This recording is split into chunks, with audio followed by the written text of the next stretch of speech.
Hello everyone, कैसे हो आप सब। एक बार पुनः स्वागत है आप सभी का हमारे अपने YouTube channel Shiv coaching classes पर। आज की इस वीडियो में यहाँ पे हम क्लास 12th बायोलॉजी एनसीईआरटी का देखिए काफ़ी सारे इंपॉर्टेंट क्वेश्चन यहाँ पे देखने वाले हैं, 2 से 3 अंकों वाले, जो कोई आपके पेपर के पॉइंट ऑफ व्यू से काफ़ी इंपॉर्टेंट है।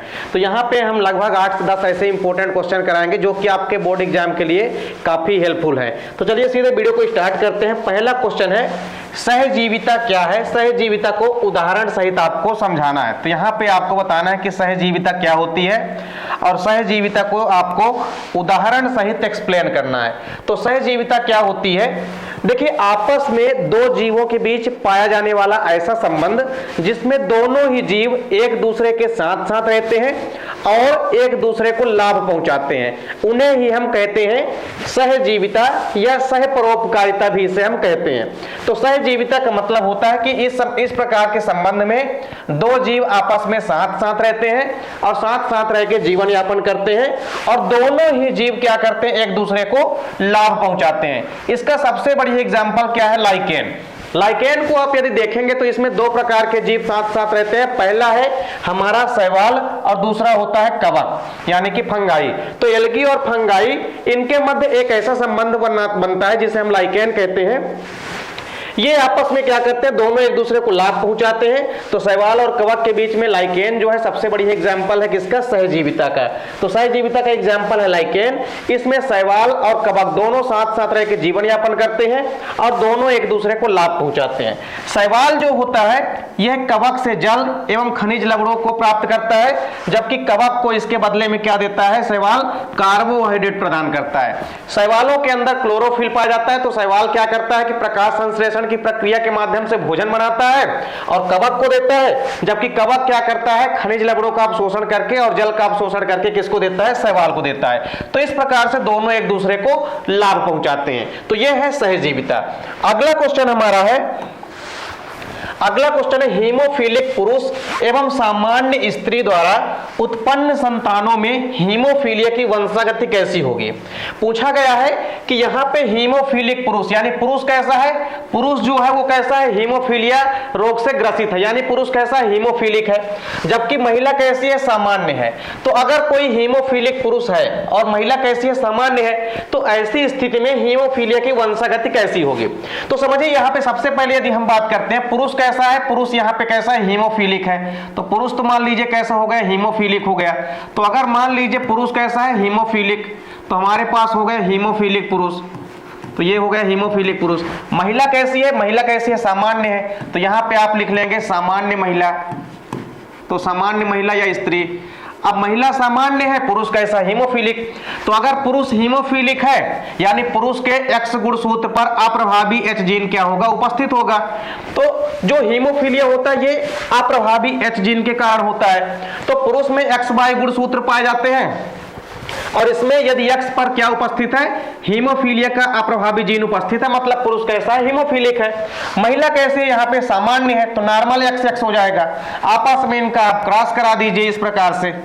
तो आपस में जब आप इनका क्रॉस कराएंगे तो कुछ इस प्रकार से इनका क्रॉस होगा। तो इनका क्रॉस आपस में इस प्रकार से हो जाएगा। तो क्रॉस आपने कराया तो यहाँ पे क्या हो जाएगा, ये हो जाएगा। आपस में सबका आप इनका क्रॉस कर देना। फिर यक्स का क्रॉस आपने कराया किसके साथ, इस यक्स के साथ, तो ये हो गया यक्स यक्स। फिर आपने बाई का कराया किसके साथ, एक्स के साथ, तो एक्स वाई हो गया। और फिर आपने बाई का कराया एक्स के साथ, तो यहाँ पे भी क्या हो गया, एक्स वाई हो गया। तो यानी एक्स वाई आपको देखना, एक्स वाई क्या है यहाँ पे, एक्स वाई मतलब क्या होते हैं, पुत्र। तो पुत्र कैसे हैं यहाँ पे, पूरे के पूरे 100% पुत्र, पूरे के पूरे 100% जो सन है यानी कि जो पुत्र है ये कैसे हैं, सामान्य है। लेकिन यदि हम बात करते हैं महिला की या जो पुत्रियां प्राप्त होगी, पुत्री आप देख सकते हैं दोनों पुत्रियां जो प्राप्त होंगी वो कैसी हैं, वो यहाँ पे हीमोफीलिया की वाहक हैं। यानी पूरी की पूरी जो 100%, पूरी की पूरी जो 100% जो पुत्रियां या डॉटर प्राप्त हुई है वो कैसी हैं, कैरियर हैं, यानी कि क्या है, वाहक हैं। तो अगर हम किसी हीमोफिलिक पुरुष और सामान्य स्त्री का विवाह करा देते हैं तो ऐसी स्थिति में जो संतानें उत्पन्न होगी उनमें पूरे के पूरे जो पुत्र उत्पन्न होंगे वो कैसे होंगे, सामान्य होंगे, जबकि पूरे की पूरी जो महिलाएं होंगी या पूरी की पूरी जो पुत्री उत्पन्न होगी या डॉटर उत्पन्न होगी वो क्या होगी, वो हीमोफीलिया की वाहक होगी। तो इस प्रकार से आप इसके स्क्रीनशॉट ले सकते हैं। अगला क्वेश्चन है हमारा, जीएमओ किसे कहते हैं, इसकी उपयोगिता लिखना है। तो देखिए जीएमओ का मतलब होता है, सबसे पहले तो इसका आपको फुल फॉर्म पता होना चाहिए, इसको हम बोलते हैं जेनेटिक मॉडिफाइड ऑर्गेनिज्म। क्या बोलते हैं, आनुवांशिक रूप से रूपांतरित जीव, या इसको हम कहते हैं जेनेटिक मॉडिफाइड ऑर्गेनिज्म, यानी आनुवांशिक रूप से रूपांतरित जीव या ट्रांसजेनिक जीव। तो कोई भी पर्टिकुलर मान लीजिए एक ऐसा जीव है जिस जीव के अंदर हम एक नए प्रकार के डीएनए का समावेश करा देते हैं और एक नए प्रकार का जो जीव तैयार हो जाता है उसे हम कहते हैं आनुवांशिक रूप से रूपांतरित जीव। मतलब ऐसे जीव जिसके जीनोम में, मतलब जीनों के अंदर हम अन्य जीव के डीएनए या जीनों का समावेश कर देते हैं, उन्हें ही हम ट्रांसजेनिक जीव या आनुवांशिक रूप से रूपांतरित जीव कहते हैं। इसकी उपयोगिता देख लीजिए। आनुवांशिक रूप से अगर कोई भी रूपांतरित फसलें हैं तो इनसे फसली पौधों में हम वांछित फिनोटाइप लक्षण उत्पन्न कर सकते हैं। मतलब एक अच्छे लक्षण वाली किस्म की फसलों को हम डेवलप कर सकते हैं इस प्रक्रिया के माध्यम से। दूसरा इंपॉर्टेंट क्या है कि ट्रांसजीनेसिस के द्वारा हम जीएम पौधों में विशिष्ट प्रकार के प्रोटीन उत्पन्न करने वाले जीनों को प्रविष्ट करा सकते हैं और ये फसलें बाद में उस प्रोटीन का उत्पादन करती है।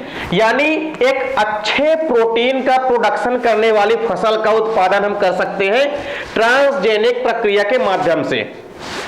तीसरा इंपॉर्टेंट देखिए यहां पे क्या है कि ट्रांसजेनिक जो फसलें होती है इनमें हम वांछित जैव रासायनिक पथ वाले उत्पादों का संश्लेषण कर सकते हैं। फिर इसके बाद चौथा भी आप देख सकते हैं, इंपॉर्टेंट इसकी क्या है कि इन फसलों में पूर्व से उपस्थित कोई भी अगर जीव है उसकी अभिव्यक्ति को रोकने में सहायता मिलती है। तो कोई भी मान लीजिए फसल, इसमें पहले से ही यदि कुछ अवांछनीय गुण उपस्थित है तो इसका भी पता लगाया जा सकता है। फिर पांचवा है कि अगर कोई भी जेनेटिक मॉडिफाइड पौधे हैं तो उनमें प्रवेश कराए गए जीन की प्रकृति, पोषक पदार्थ प्रचुर मात्रा में पाए जाते हैं, इस प्रकार ये उच्च गुणवत्ता वाले होते हैं। यानी किसी भी प्रकार से हम आनुवांशिक इस तकनीक के माध्यम से जेनेटिक मॉडिफाइड ऑर्गेनिज्म या आनुवांशिक रूप से रूपांतरित फसलों को तैयार करने के माध्यम से हम ऐसी फसल या ऐसे पौधों को डेवलप कर सकते हैं जो कि उच्च गुणवत्ता वाले होते हैं। यानी इनकी कीमत भी अधिक होगी, ये फसली पौधे भी अधिक होंगे और उच्च गुणवत्ता वाले पौधों को भी हम तैयार कर सकते हैं। तो इस प्रकार से अगर कोई भी पर्टिकुलर जीव है तो उसके जीन के अंदर हम एक नए प्रकार के जीन का समावेश करा सकते हैं और एक नए प्रकार के रूपांतरित जीव को बना सकते हैं जिसे हम कहते हैं आनुवांशिक रूप से रूपांतरित जीव या ट्रांसजेनिक जीव। अगला क्वेश्चन है, देखिए यहाँ पे स्पाइरुलिना का क्या महत्व है। तो देखिए स्पाइरुलिना क्या होता है, एक इसे हम ब्लू ग्रीन एल्गी भी कहते हैं। ये एक प्रकार की ब्लू ग्रीन एल्गी होती है जो कि तालाबों नदियों में पाई जाती है।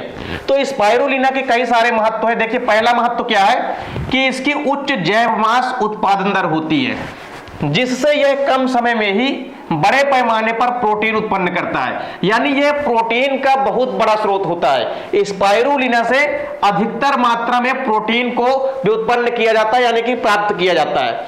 तो स्पाइरुलिना की पहला महत्व तो यही है कि यह एक प्रकार का ब्लू ग्रीन एल्गी होता है जो कि तालाबों नदियों में अधिकतर पाया जाता है और स्पेशली आप देखेंगे कि इसकी उत्पादन दर भी अधिक होती है। साथ ही साथ यह प्रोटीन को ज्यादा मात्रा में उत्पन्न कर सकता है, यानी इसके अंदर प्रोटीन की मात्रा ज्यादा होती है। तो यह एक प्रोटीन का क्या होता है, प्रमुख स्रोत होता है। इसके बाद आप देखेंगे यह बहुत ही कम समय में औद्योगिक स्तर पर उगाया जा सकता है। इसको बहुत कम समय में हम अधिक से अधिक मात्रा में उगा सकते हैं। तीसरा देखिए इसका आर्थिक महत्व क्या है कि यह आलू संसाधन संयंत्र में अपशिष्ट पर, घास फूस पर या खरपतवार पर या पशु खाद पर तथा यहां तक कि वहित माल पर इसे आसानी से उगाया जा सकता है।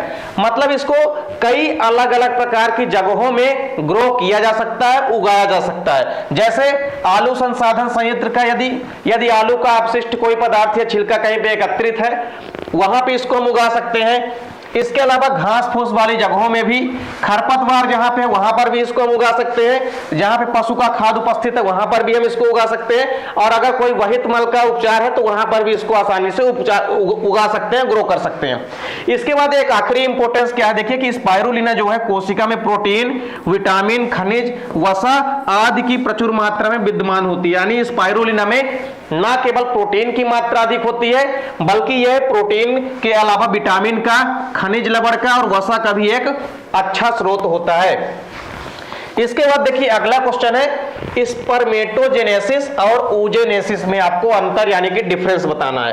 तो यदि हम बात करते हैं स्पर्मेटोजेनेसिस की और oogenesis की, तो दोनों में देखिए थोड़ा सा ही डिफरेंस है। दोनों में क्या क्या डिफरेंस है वो यहाँ पे हम आपको बताते हैं। सबसे पहले यदि हम बात करते हैं तो स्पर्मेटोजेनेसिस का मतलब होता है स्पर्म के बनने की क्रिया, इसी को हम बोलते हैं स्पर्मेटोजेनेसिस।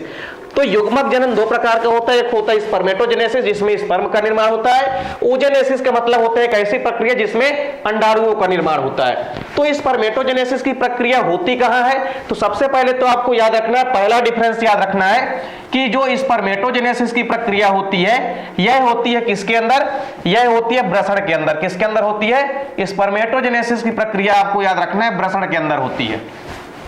जबकि oogenesis की प्रक्रिया आपको याद रखना है, यह प्रक्रिया कहां होती है, तो यह प्रक्रिया होती है किसके अंदर, अंडाशय के अंदर यानी कि ओवरी के अंदर होती है। तो पहला डिफरेंस तो आपको यही याद रखना है कि स्पर्मेटोजेनेसिस की क्रिया वृषण के अंदर होती है, oogenesis की प्रक्रिया अंडाशय के अंदर होती है। दूसरा आपको डिफरेंस यह याद रखना है कि स्पर्मेटोजेनेसिस की प्रक्रिया में स्पर्म का निर्माण होता है। किसका निर्माण होता है, इसमें आपको याद रखना है स्पर्म का निर्माण होता है। जबकि जो oogenesis की प्रक्रिया होती है इसमें आपको याद रखना है कि इसमें ओवम का निर्माण होता है। किसका निर्माण होता है, इसमें ओवम का निर्माण होता है। तो दो इंपॉर्टेंट डिफरेंस तो आपको आसानी से याद हो गए होंगे।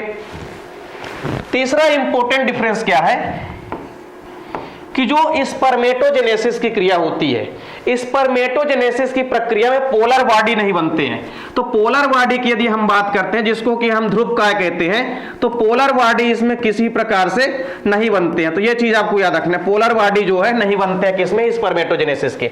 जबकि oogenesis की प्रक्रिया के अंदर इसमें पोलर बॉडी जो है प्रेजेंट होती है, यानी कि 3 पोलर बॉडी बनते हैं। एक बार की oogenesis की प्रक्रिया के परिणाम स्वरूप पोलर बॉडी कितने बनते हैं, तो पोलर बॉडी कितने बनते हैं, 3। यानी oogenesis की प्रक्रिया में पोलर बॉडी भी बनते हैं। अब बात करते हैं यदि हम स्पर्मेटोजेनेसिस की, तो स्पर्मेटोजेनेसिस की जो प्रक्रिया होती है ये अपेक्षाकृत कैसी होती है, ये तीव्र होती है। मतलब ये आप ये कह सकते हैं कि इस प्रक्रिया में कम समय लगता है, जबकि oogenesis की प्रक्रिया जो होती है इसमें ज्यादा समय लगता है। चौथा डिफरेंस आपको ये याद करना है, तो इसमें ज्यादा समय लगता है, ये चीज आपको ध्यान में रखना है। तो इसमें ज्यादा समय लगता है। तो ये चारों अंतर आपको डिफरेंस तैयार कर लेना है। स्पर्मेटोजेनेसिस की प्रक्रिया वृषण के अंदर होती है, oogenesis की प्रक्रिया अंडाशय के अंदर होती है। स्पर्मेटोजेनेसिस में स्पर्म का निर्माण होता है, oogenesis की प्रक्रिया में ओवम का निर्माण होता है। स्पर्मेटोजेनेसिस की प्रक्रिया में आप देखेंगे कि पोलर बॉडी नहीं बनती है, जबकि पोलर बॉडी बनती है किसमें, oogenesis की प्रक्रिया में। यह जो क्रिया होती है अपेक्षाकृत तीव्र गति से होती है, कम समय में होती है। जबकि यदि हम बात करते हैं oogenesis की, तो इसमें क्या लगता है, ज्यादा समय लगता है। अगला क्वेश्चन है हमारा वैसेक्टोमी क्या है, समझाइए। वैसेक्टोमी का मतलब देखिए क्या होता है। वैसेक्टोमी जो है परिवार नियोजन के लिए अपनाई जाने वाली एक विधि होती है। मतलब इस विधि के माध्यम से हम जनसंख्या नियंत्रण कर सकते हैं, पॉपुलेशन को कंट्रोल कर सकते हैं। तो यह जनसंख्या नियंत्रण के लिए अपनाई जाने वाली एक विधि होती है जो स्पेशली पुरुषों के द्वारा अपनाई जाती है। किसके द्वारा अपनाई जाती है, पुरुषों के द्वारा। और इस विधि में करा क्या जाता है, तो इस विधि में जो पुरुष होता है उसकी शुक्राणु नलिका को यानी उसकी शुक्र वाहिनी को काट दिया जाता है, और काट करके क्या कर दिया जाता है, बांध दिया जाता है। तो काट करके उसकी शुक्र वाहिनी को बांध देंगे, जिसके कारण शुक्राणु जो होते हैं ये स्खलन के समय बाहर नहीं निकल पाते हैं और निषेचन की प्रक्रिया किसी भी प्रकार से नहीं हो पाती है। तो जब निषेचन ही नहीं हो पाएगा तो किसी भी प्रकार से ना तो जाइगोट बनेगा और ना ही नए बच्चे का निर्माण होगा। तो कुल मिलाकर के वैसेक्टोमी जो है यह पुरुषों के द्वारा अपनाई जाने वाली एक विधि होती है। इसमें क्या होता है, पुरुष की शुक्र वाहिनी नलिका को काट करके बांध दिया जाता है। अब जब हम शुक्र वाहिनी नलिका को ही काट करके बांध देंगे तो शुक्राणु ऊपर नहीं जा पाएंगे और स्खलन के समय बाहर नहीं आ पाएंगे, जिस कारण से निषेचन नहीं हो पाएगा। तो इस प्रकार से यह एक परिवार नियोजन के लिए अपनाई जाने वाली विधि होती है। इसको हम पुरुष नसबंदी के नाम से भी जानते हैं, ये भी आप याद कर सकते हैं। चलिए इसके बाद अगला क्वेश्चन है हमारा कि ट्यूबेक्टोमी क्या है, ट्यूबेक्टोमी को समझाइए। देखिए ट्यूबेक्टोमी क्या होती है, यह भी परिवार नियोजन के लिए अपनाई जाने वाली एक विधि होती है। मतलब इसके द्वारा भी हम जनसंख्या नियंत्रण के लिए इस विधि को अपनाते हैं। फर्क सिर्फ इतना है कि वैसेक्टोमी में हम पुरुष नसबंदी उसे कहते हैं क्योंकि उसमें पुरुष द्वारा अपनाई जाती है वह विधि, जबकि ट्यूबेक्टोमी जो है यह विधि महिलाओं के अंदर अपनाई जाती है। और इस विधि में क्या किया जाता है कि जो स्त्री होती है, स्त्री की अंडवाहिनी यानी जो फैलोपियन ट्यूब होती है, उस फैलोपियन ट्यूब को ही काट करके बांध दिया जाता है, जिस कारण से अंडाणु जो होते हैं वो गर्भाशय में नहीं आ पाते हैं और निषेचन नहीं हो पाता है। इसे ही हम क्या कहते हैं, ट्यूबेक्टोमी कहते हैं। और यह भी परिवार नियोजन की एक विधि है। तो ट्यूबेक्टोमी भी क्या है, एक परिवार नियोजन के लिए अपनाई जाने वाली एक विधि है जो कि महिलाओं के द्वारा अपनाई जाती है, इसीलिए इसे हम महिला नसबंदी भी कहते हैं। क्यों?